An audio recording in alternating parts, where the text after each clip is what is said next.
হ্যাঁ এ কি বলছো? আরে হ্যাঁ আমি ঠিকই বলছি, তোমার জামাই আমার বাড়িটা বিক্রি করবে বলে অন্যজনের কাছ থেকে 4 লাখ টাকা বায়না নিয়ে নিয়েছে। হ্যাঁ এ কি বলছো? জামাই, এই জামাই, এখন আমি কি করব?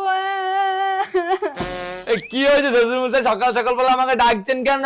হাঁটু করে নিয়ে বলছে তুই আমার বৌদি বাড়ি বিক্রি করবে 4 লাখ টাকা বায়না নিয়েছিস। হ্যাঁ তো আমার দোষ কোথায়? তাহলে কার দোষ? আমার দোষ? তো নিজের বাড়ি বিক্রি করব না তো কি করব? হ্যাঁ আমি আমার নিজের বাড়ি বিক্রি করেছি, তোমাদের দুজনের কি জন্য অসুবিধা হচ্ছে? এই নিজের বাড়ি মানে ওটা তো বৌদির বাড়ি। হ্যাঁ তোমার বৌদির বাড়ি ছিল, কিন্তু পরশুদিন যখন তোমাদের বৌদির বাড়ি আমি ঘুরতে গেলাম তখন তোমার বৌদি আমাকে বললো জামাই বসো বসো, এটা তুমি নিজের বাড়ি ভাববো। তাহলে আমার যখন নিজের বাড়ি আমি ওই জন্য বিক্রি করে দিয়েছি, 4 লাখ টাকা বায়না নিয়ে নিয়েছি।